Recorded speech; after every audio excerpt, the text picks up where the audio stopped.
Visitors to Ebony Gorge never come back a second time. We're a small national park, one campground, a handful of rangers. But we get a steady flow of guests every day, families, climbers, college kids, and couples. They arrive with maps spread across dashboards, bouncing with questions, eyes glued to the sandstone canyon walls.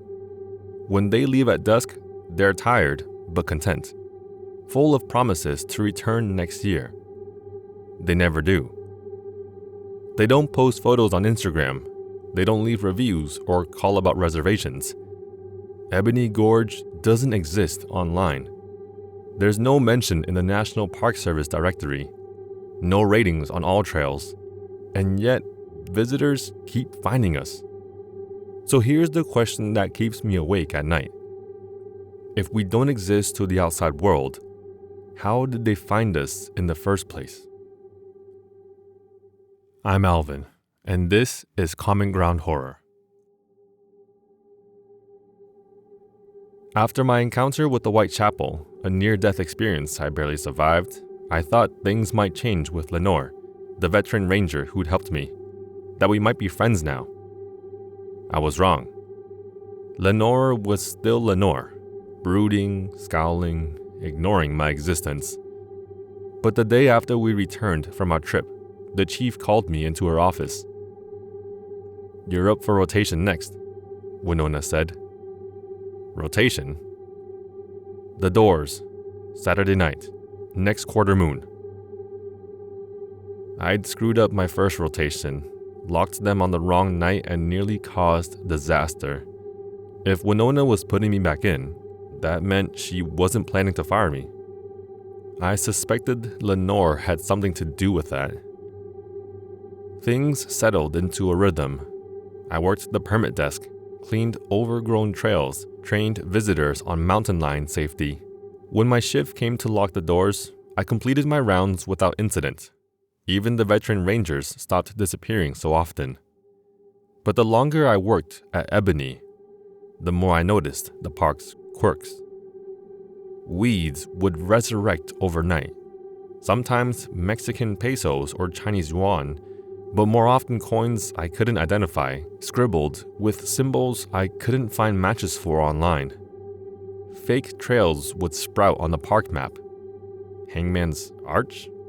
I asked a coworker, pointing at a dashed line near the north entrance. An easy 2.3-mile loop, perfect for families with small children? He snatched the brochure, scanned it, then tossed the whole stack in the trash. "Cover me," he said, marching from the visitor center. "Need to make sure nobody got fooled." When I asked later, he just shrugged. Happens sometimes. That was the common sentiment.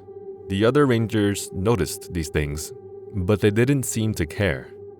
You'd think normal people would be demanding answers, investigating, pounding at Winona's door with questions. Except these weren't normal people. There was nothing wrong with them. They weren't dangerous or strange. But the longer I worked here, the clearer it became. The other rangers didn't care about answers because they were like me, hiding. Unlike them, I was new, naive, and recklessly curious.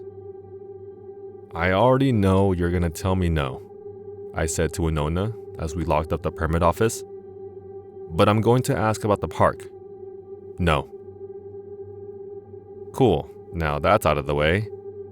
"Really, no." "Chief, this conversation is going to happen eventually." She sighed. "I can't give you what you want. Tidbits and advice, sure. Horror stories about what happens to people who touch the doors?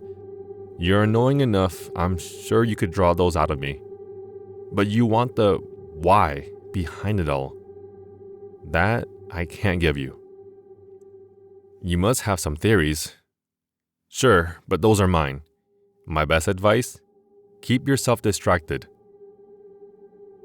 That advice was torture. I'd never been good at waiting for Christmas presents. I'd hunt them down, unwrapped them, then carefully taped them back. I'd never been able to live with not knowing, but I tried. The other rangers were secretive, but they were also outdoor junkies like me. They showed me bouldering routes, climbing ravines, fishing holes.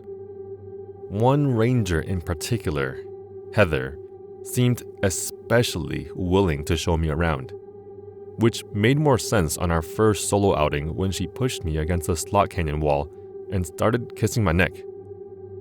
It wasn't serious. We'd make out occasionally, go climbing, grab food from the local burger place. Neither of us wanted anything official. We'd both been burned before. I did what Winona advised. I kept myself busy and distracted. Until the next morning, I knocked on Heather's door, and she didn't answer. "She's gone," someone called from behind. "Lenore." "Gone where?" "Quit last night. Said she's leaving for good." Odd. Heather hadn't mentioned anything. We'd planned to spend the next 2 days fishing.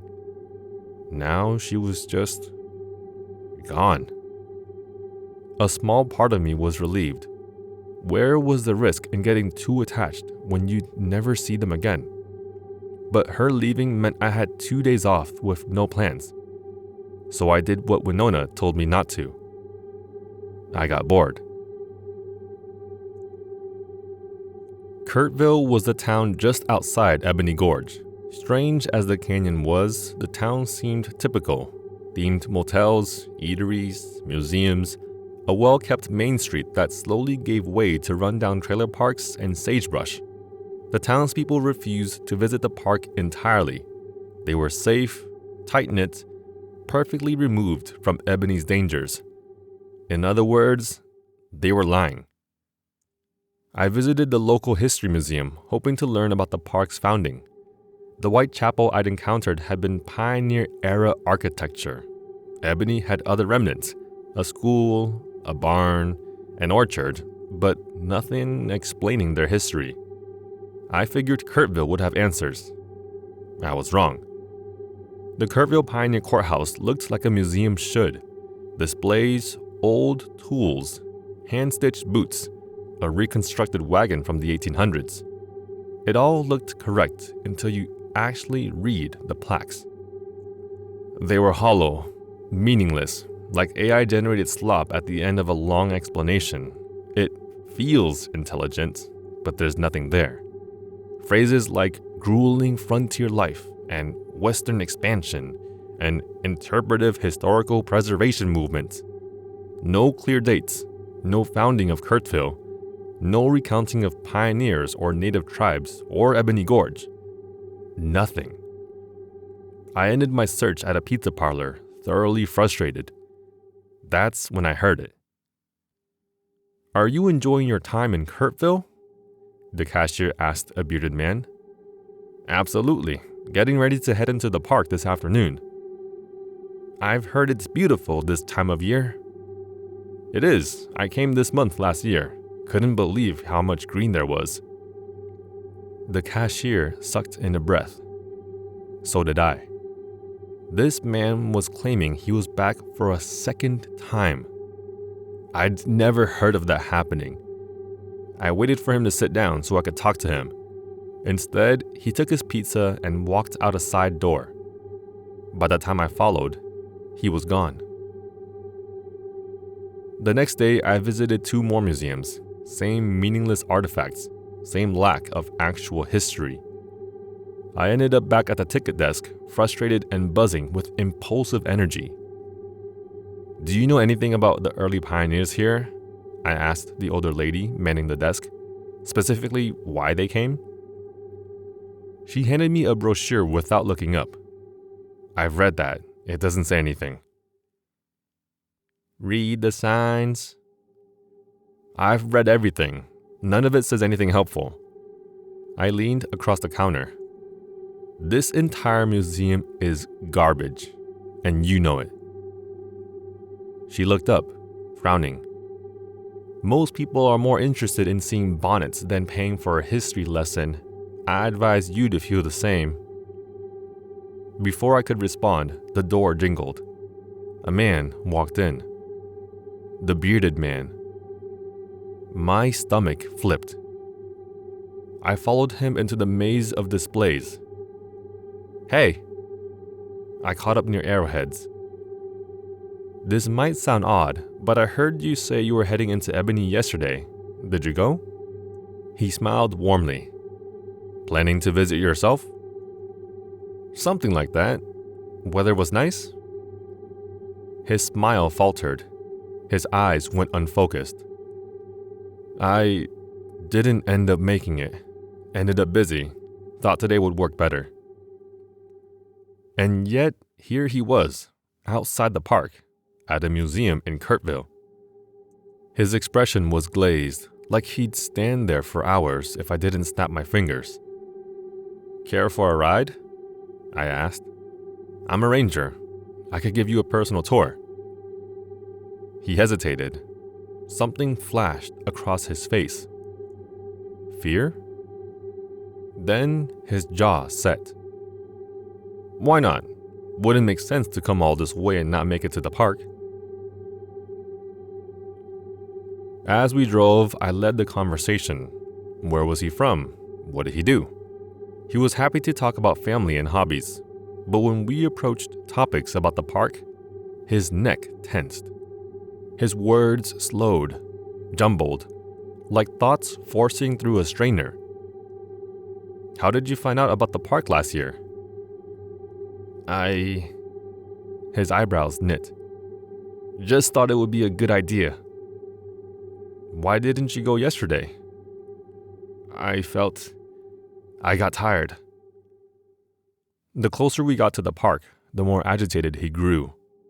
Sweat beaded on his forehead. He stopped responding.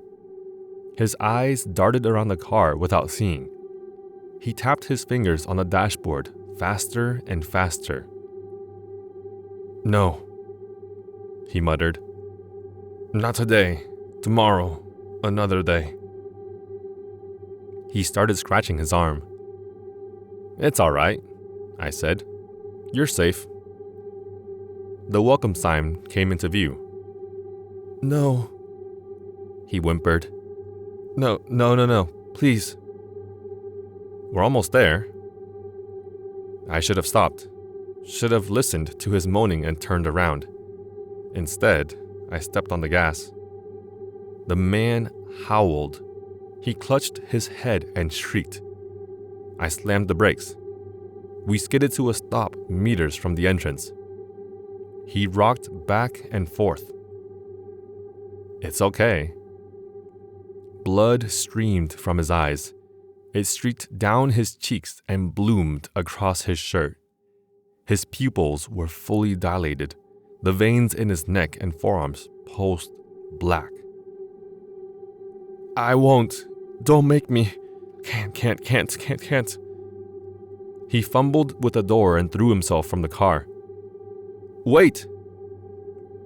I drove alongside him as he stumbled back toward town. He wouldn't acknowledge me. The bleeding slowed. His gaze focused.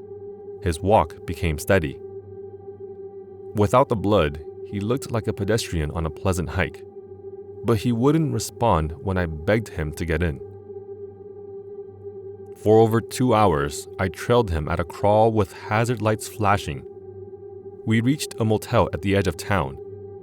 I watched him unlock a room and stumble inside. He never looked back. The only evidence he'd been in my car was the blood on the passenger door handle. I considered finding Lenore, but she'd only brush me off. I considered Winona, but she'd warned me not to get obsessed. Instead, I called Heather. I should have done it earlier. The moment I heard she quit, I should have checked on her. But I'd been too distracted. My phone rang as I unlocked my apartment door.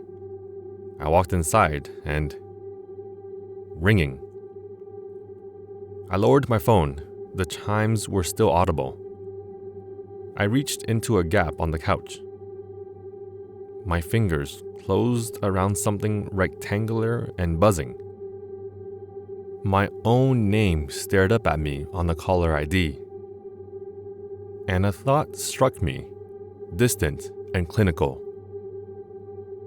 Visitors never come back. But what if some never leave?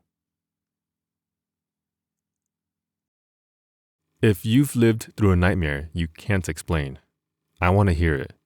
Send your stories to commongroundhorror@gmail.com to be featured on the channel. This has been Alvin for Common Ground Horror. Until next time, sleep well, if you can.